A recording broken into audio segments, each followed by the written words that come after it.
Long hours in the air in coach is more than cramping our style. We felt like a pretzel, and it took us 3 days to recover. Hello, I'm Ronni. Welcome to Show Business to God's Business.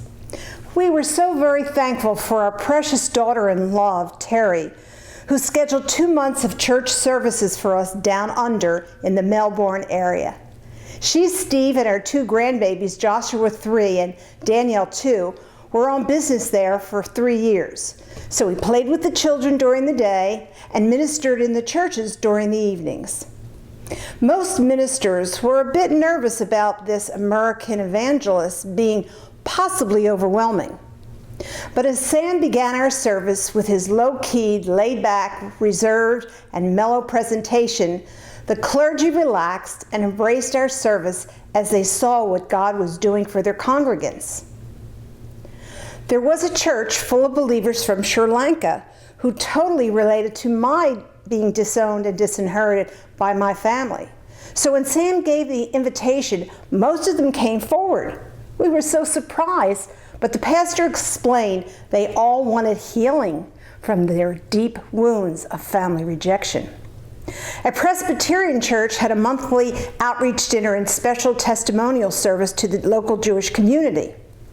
There were 2 Israeli men who stayed after the service to inquire how Yeshua, Jesus, could possibly be for them.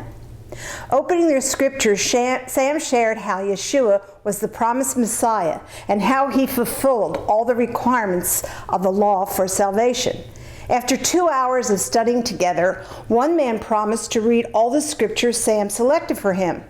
But Shlomi was more resistant and said he did not want to believe or even investigate any longer. Led by the Spirit, Sam told him that someday, very soon, he would be in a serious position where God would require his consideration. The very next day, we were called to the jail where Shlomi had been detained due to his expired visa. When he saw Sam, he declared, yes, he would now consider those scriptures. We never found out the results of his search, but at least the seed had been planted and his heart more open. We visited Melbourne's famous butterfly gardens and the indigenous animals and could hardly believe the sights of the magnificent flowers. The world markets were exciting, but the local neighborhood stores reminded us of our growing up years in Philadelphia. We were so thankful for the contributors back home who allowed us to go, as well as our son Michael, who surprised us by recording an album of piano solos to sell at our services for his contribution and our travel fund. Thank you for following these series. Hope our adventures bless your life.